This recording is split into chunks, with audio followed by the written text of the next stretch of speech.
Silent screams, it was the kind of cold November night where even the shadows felt alive, clinging to every corner and crevice as if they had a purpose. Rain hammered against the windows, creating a rhythm that almost drowned out the faint creaks and groans of the old house.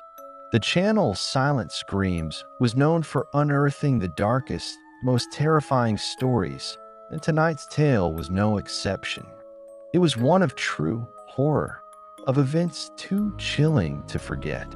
And as the night closed in, the story began. POV, the house seemed to breathe around me, its old walls shuddering with a life of their own. I had always felt something strange about this place, but I had told myself it was just nerves. I stood in the main hallway, clutching my flashlight, watching shadows bend and twist as if they were alive, as if they had minds of their own. I knew I was alone, yet every sound echoed in a way that made me question that certainty. Every time the rain paused for a breath, the silence became oppressive, almost tangible.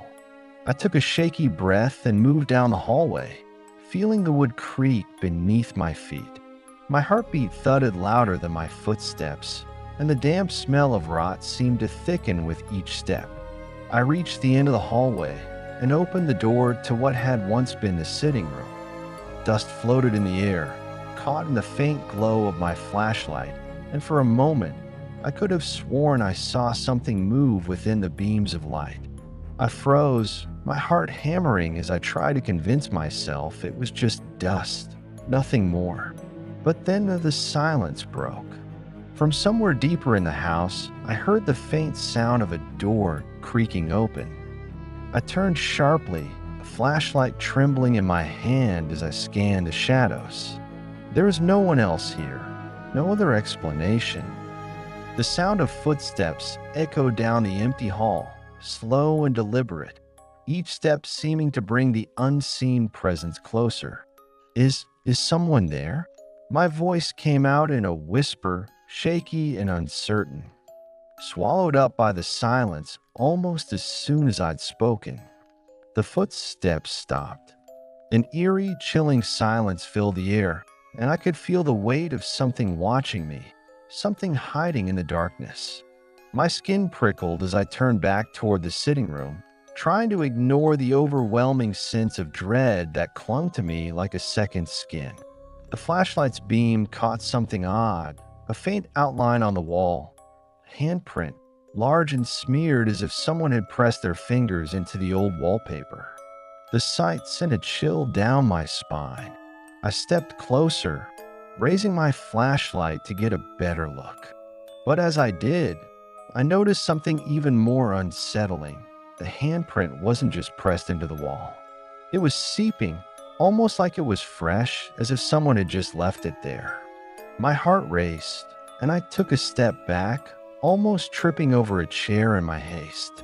The air seemed to grow colder, thick with an unnatural silence. I turned toward the hallway, intending to leave, but then from the corner of my eye, I saw movement. A figure, pale and ghostly, stood at the edge of the doorway, watching me with hollow, empty eyes.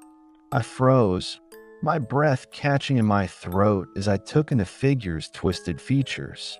Its face was a gaunt, shadowy outline, mouth open in a silent scream, and its eyes, empty, dark voids that seemed to pierce right through me.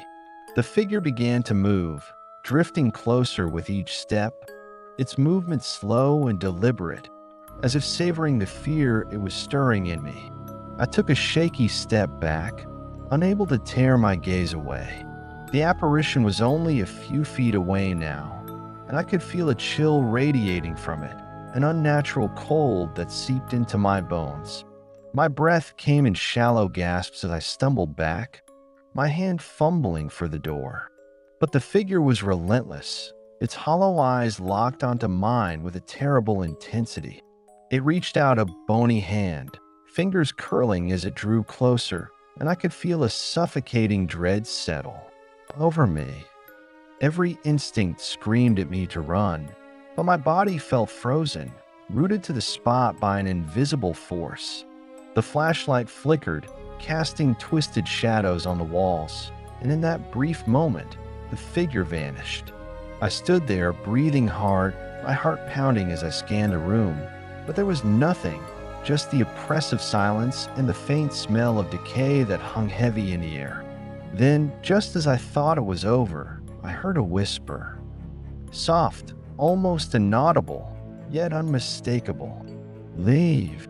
The word echoed in the stillness, lingering in the air like a chilling warning. My hand shook as I gripped the flashlight, and I backed out of the room, my gaze darting around as I made my way down the hallway. But as I turned the corner, I saw something that stopped me dead in my tracks. The walls were covered in handprints, dozens of them, smudged and smeared, as if someone had clawed their way down the hall in desperation. Each print was dark, almost black, and they seemed to pulse faintly, as though alive. I swallowed hard, my stomach churning as I took a step back, the fear clawing at me, urging me to run. I turned and stumbled down the hall, the house seeming to close in around me as the walls loomed, the handprints following me, stretching out as if reaching, grasping for me. My footsteps echoed, blending with the relentless sound of rain outside, and I fought to keep my breathing steady, to calm the rising terror that threatened to consume me. But then, I heard it again. The footsteps. They were closer this time, heavy and deliberate, growing louder with each passing second. My heart pounded in my chest, and I quickened my pace, desperation taking hold as I turned a corner and found myself in a dark, narrow hallway I didn't remember from before. It was like the house had shifted, changing to trap me, to ensnare me within its dark, suffocating embrace. I raised the flashlight, my hand trembling, and as the beam cut through the darkness, I saw something that made my blood run cold. At the end of the hallway stood the figure again, its hollow eyes fixed on me, mouth twisted in a grotesque smile. It was closer this time, close enough that I could see the faint traces of decay on its skin, the dark hollows where its eyes should have been. It took a step toward me, and the air grew thick with a suffocating cold. Leave, it whispered again, the voice a low, guttural rasp that sent a shiver down my spine. But I couldn't move, couldn't breathe as the figure reached out, its hand hovering inches from my face. I squeezed my eyes shut, bracing for the touch, but instead, there was nothing. I opened my eyes, and the hallway was empty. The figure was gone, the darkness pressing in from all sides, and I realized, with a sinking feeling, that I was completely alone. Or so I thought. As I turned, a cold breeze swept through the hallway, and from somewhere close by, I heard a soft, sinister laugh. It was faint, almost a whisper, but it filled the air with a sense of malevolence, a reminder that whatever haunted this house was far from gone. The rain outside intensified, pounding against the windows, and I could feel the weight of the darkness pressing down on me, growing thicker, more suffocating. I knew I had to leave to escape this place, but as I turned to run, I realized with a jolt that the hallway had changed again, stretching out endlessly into the darkness. Panic surged through me as I stumbled forward, my footsteps echoing as I ran, but no matter how far I went, the end of the hallway seemed to retreat, slipping further and further out of reach. And behind me, I could hear the soft, sinister laughter growing louder, closer, a reminder that I was not alone. I turned, my breath coming in short, ragged gasps, and there, emerging from the shadows, was the figure once more, its hollow eyes gleaming with a twisted, unnatural light.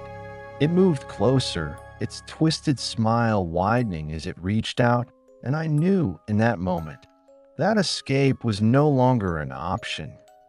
This house, it wanted me, and it wasn't about to let me go.